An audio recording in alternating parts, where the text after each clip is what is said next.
शादी की सालगिरह मुबारक हो तुलिका दी। मेरी भाभी ने मुझे फ़ोन पर मुबारकबाद देते हुए कहा। शादी की सालगिरह मुबारक हो बेटा। दामाद जी कहाँ हैं? पापा ने भी फ़ोन पर मुबारकबाद देते हुए पूछा। पापा, वे ऑफिस गए हैं। ठीक है बेटा, मैं उनसे बाद में बात कर लूँगा।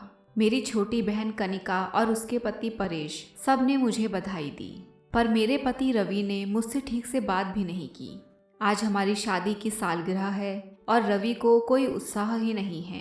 माना कि उन्हें ऑफिस में बहुत काम होता है और सुबह जल्दी निकलना पड़ता है, पर शादी की सालगिरह कौन सी रोज रोज आती है।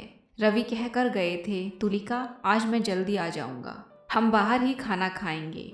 सुबह से शाम हो गई और शाम से रात, रवि अभी तक नहीं आए। हो सकता है मेरे लिए कोई उपहार खरीद रहे हों, इसीलिए देरी हो रही है। मन ही मन में सोच रही थी। माँ, भूख लगी है, मेरी 5 साल की बेटी निया कहने लगी। वह सो न जाए उससे पहले ही मैंने उसे कुछ बनाकर खिला दिया। तभी दरवाजे की घंटी बजी। वे आते ही बोले, बहुत थक गया हूँ तुलिका, माफ़ करना, लेट हो गया। अचानक मीटिंग हो गई। शादी की सालगिरह मुबारक हो मेरी जान, यह तुम्हारा उपहार। फूलों सी नाजुक मेरी बीवी के लिए गुलदस्ता। आज हमारी शादी को 6 साल हो गए और तुम अभी भी पहले जैसे ही लगती हो। पर मैंने उनकी किसी भी बात पर अपनी प्रतिक्रिया व्यक्त नहीं की और उनके लाए गुलदस्ते को एक तरफ रख दिया। फिर बोलने लगे, आज होटल में बहुत भीड़ थी, तुम्हारी पसंद का सारा खाना पैक करवा लाया हूँ, जल्दी से निकालो, जोरों की भूख लगी है। जोर की भूख लगी थी तो बाहर से ही खाकर आ जाते, यह खाना लाने की तकलीफ क्यों की और इस गुलदस्ते पर पैसे खर्च करने की क्या जरूरत थी। आप खा लीजिए, मेरी भूख मर गई, मैं सोने जा रही हूँ। माफ़ी तो मांग ली, अब क्या करूँ? बॉस ने अचानक मीटिंग रख दी तो क्या करता? मुझे भी बुरा लग रहा है। खाना खा लो तुलिका, भूखी मत सो। रवि बोले। कितना कहा पर मैं नहीं मानी और भूखी सो गई। मैं रात भर रोती सिसकती रही कि किस बेवकूफ़ से मेरी शादी हो गई। शादी के 6 साल पूरे हो गए पर आज तक कभी मुझे मनचाहा उपहार नहीं दिया। मैंने सुबह से कितना इंतज़ार किया, कम से कम होटल में तो खिला ही सकते थे। आज तक कौन सी बड़ी खुशी दी है मुझे। हर छोटी से छोटी चीज़ के लिए तरसती आई हूँ, पर मेरी बहन का पति है जो उसे कितना प्यार करता है। भूख से नींद भी नहीं आ रही थी, सोचा कुछ खा लूँ, पर मेरा गुस्सा भूख से ज़्यादा तेज था।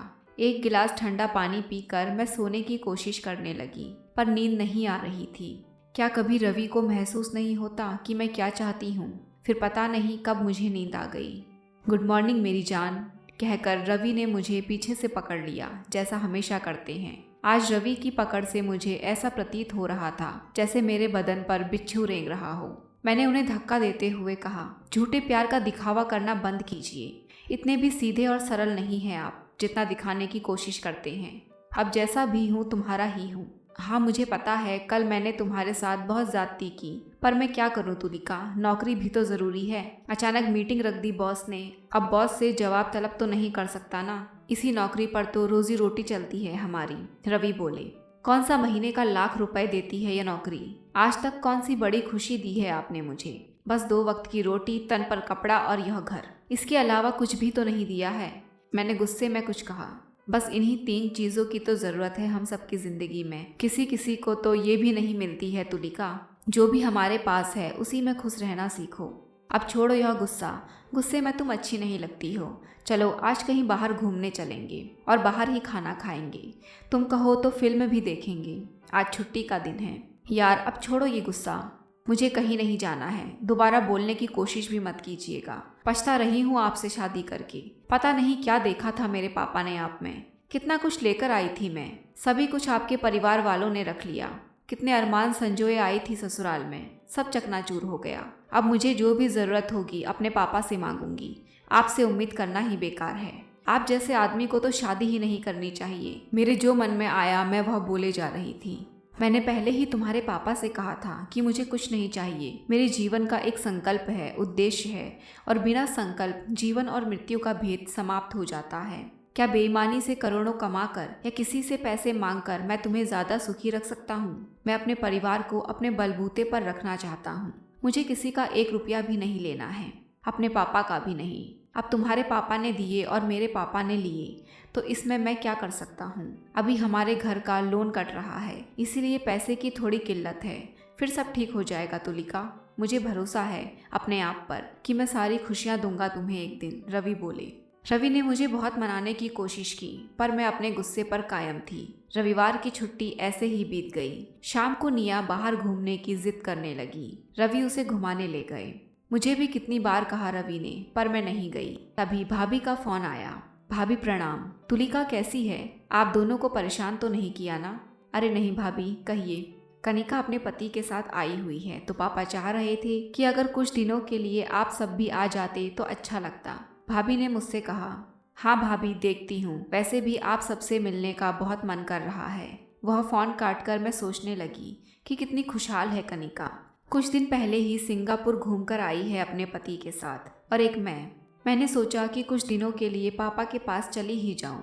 कम से कम कुछ दिनों के लिए इस घर के काम से दूर तो रहूंगी, और फिर मुझे अपने पति को सबक भी सिखाना था जो सिर्फ मुझे इस्तेमाल करना जानते हैं। माँ कहकर निया मुझसे लिपट गई। कहाँ कहाँ घूमी, क्या क्या खाया, सब बताया। फिर बोली, पापा आपके लिए भी आइसक्रीम लाए हैं, मुझे नहीं खानी है। जाओ बोल दो अपने पापा को कि वही खा लें, और यह भी बोलना कि तुम और मैं नाना के घर जाएंगे, टिकट करवा दे। पापा, हमें नाना के घर जाना है, माँ ने बोला है कि टिकट करवा दो, निया बोली। आपकी माँ आपके पापा से गुस्सा है, इसलिए पापा को छोड़कर जाना चाहती है। ठीक है, मैं टिकट करवा दूंगा, रवि मेरी तरफ देखते हुए बोले। रवि जब मुझे और निया को ट्रेन में बैठाकर अपना हाथ हिलाने लगे और ट्रेन भी अपनी गति पकड़ने लगी तो निया पापा पापा कहकर चिल्लाने लगी। रवि का चेहरा उदास हो गया। वे मुझे ही देखे जा रहे थे। तभी लगा कि आवेग में आकर कहीं गलती तो नहीं कर रही हूँ मायके जाने की, पर ट्रेन की रफ्तार तेज हो चुकी थी। पूरा रास्ता यही सोचती रही कि इतना नहीं बोलना चाहिए था मुझे। सुबह ही हम पटना पहुँच गए। सबसे मिलकर अच्छा लगा। पापा तो बहुत खुश हुए। सब रवि के बारे में पूछने लगे तो मैंने कह दिया कि उन्हें काम था, इसीलिए नहीं आ पाए। यहाँ आए 4-5 दिन हो गए। रवि रोज सुबह शाम फोन करते। एक रोज कनिका ने पूछ ही लिया कि रवि ने सालगिरह पर मुझे क्या उपहार दिया, तो मैंने हंसकर टाल दिया।